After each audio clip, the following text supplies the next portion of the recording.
This is a guest essay written by Joshua Nam, a longtime Jewish community professional.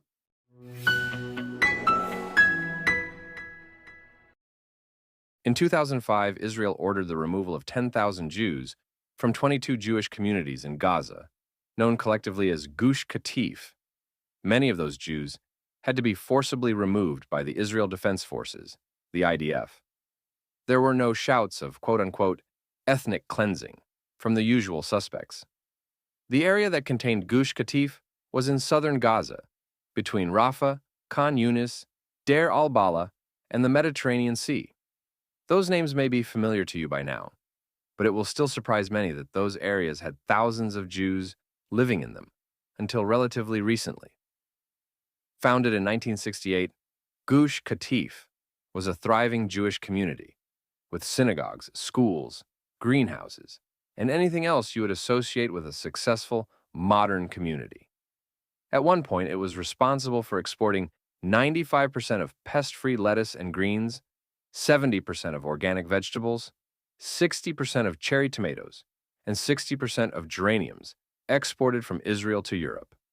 In all, its farmers' annual exports totaled $100 million, representing 15% of Israel's total agricultural exports. After forcing the Israelis out of Gush Katif, Arabs destroyed much of the infrastructure built by Jews. Even after 20 years, the forced relocation of Jews from Gush Katif, many of whom were relocated into refugee camps, an aspect of this story that is almost never discussed, remains a painful memory for former residents and for many in the wider Jewish community. Today, there is a museum commemorating life in Gush Katif. The fact that much of the rhetoric about Israel, particularly since the massive rise in 2018, anti-Semitism since October 7th, revolves around the lie that Palestine is some kind of ancient Arab land, and that the now free of Jews Gaza is owed to the so-called Palestinians as part of their imaginary ancient heritage, makes the Jewish history of Gaza all the more ironic and important to understand. So, how Jewish is Gaza? In November of 2023, after Israel entered Gaza following Hamas's barbaric October 7th attacks, there was a story that erupted across Jewish social media about IDF soldiers praying in an ancient synagogue in Gaza. How ancient? Dating back to 508 CE. It's not that ancient by Jewish terms, but nonetheless predates Islam by a century. Its floor contained a mosaic depicting a man playing harp, which has since been moved to the Israel Museum after it was defaced by Arabs following the 1967 Six-Day War. The man's name, David, is written in Hebrew. It is a mosaic of King David. Going back a little farther than the 6th century synagogue, Gaza contained an important 3rd century Jewish town called Kfar Darom. That town was destroyed, more on that later. Re-established in 1946, and later became the first community in Gush Katif after being destroyed again in 1948. At the end of the 19th century, the land of Kfar Darom was acquired by Tuvia Miller of Rehovot, a city in central Israel, who transformed swamps into a blossoming orchard. Yet the Arabs destroyed the orchard and its well during the anti-Jewish riots of 1936 to 1939. The Jewish presence in Kfar Darom was renewed in October 1946, along with 10 other communities, as a response to the British attempt to disengage the future Jewish state from the Negev. The village was evacuated following the Egyptian siege of 1948 and 1949, but became the first Jewish community to be rebuilt in Gaza following the 1967 Six-Day War. Okay, so a 7th century synagogue and a 3rd century village. But what else? Let's go back to the beginning. The Torah, in describing the land God gave to Abraham, and therefore the Jewish people, makes it clear that Gaza is absolutely part of the biblical land of Israel, Eretz Yisrael, and became part of the land given to the tribe of Yehudah, or Judah, which became Judea, which is where the word Jewish derives from, and now makes up a large part of what people ahistorically refer to as the so-called West Bank. The Torah also describes both Abraham and Isaac sojourning in Gaza. When the Jews entered Canaan in the 13th century BCE, Joshua divided the land between the 12 tribes.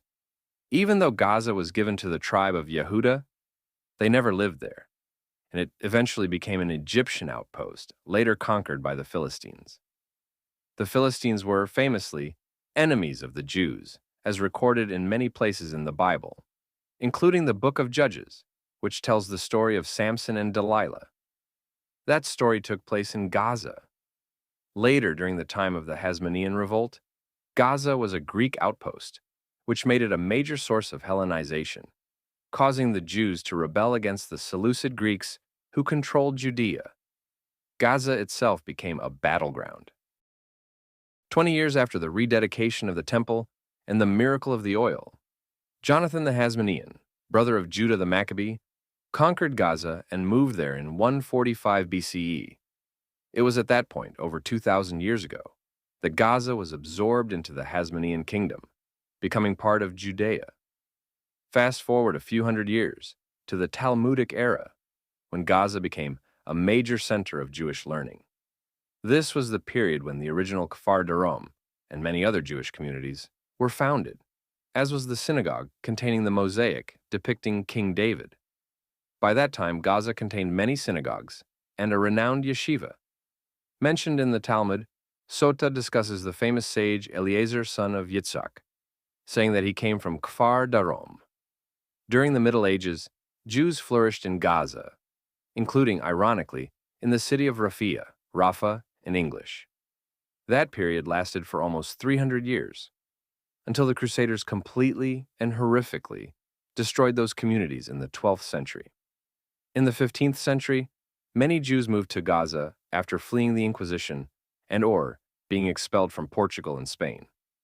Rabbi Meshullam of Tuscany visited Gaza in 1481, writing that, quote, "There are 60 Jewish homeowners, with a beautiful small synagogue, vineyards, fields, and houses, and they have already started making new wine, and the Jews dwell on the heights of the land.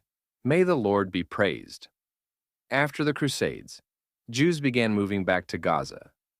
The 15th century saw an influx of even more Jews into Gaza, having been expelled from Portugal and Spain and fleeing the Inquisition.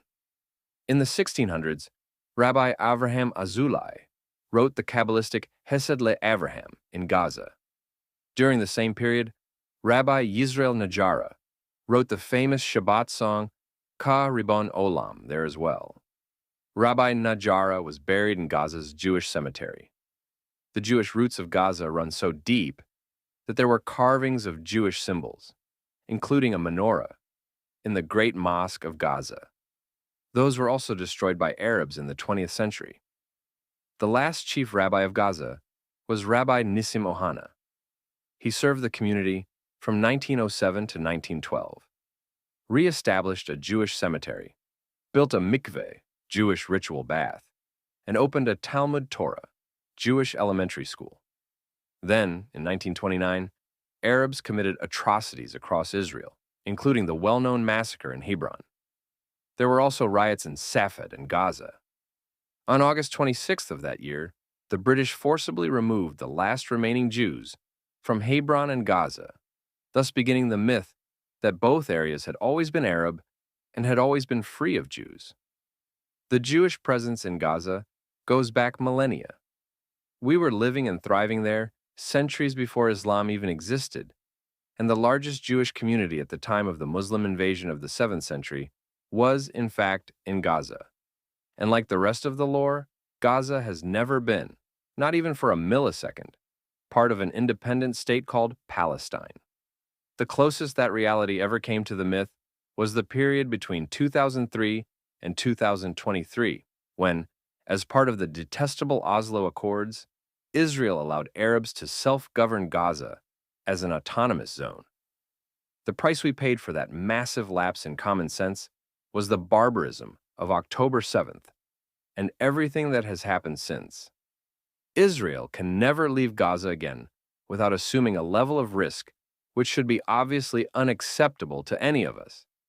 It is uncertain what Gaza will look like after the war. But one thing is certain: we have every right to reestablish communities on land that has a long and rich Jewish history.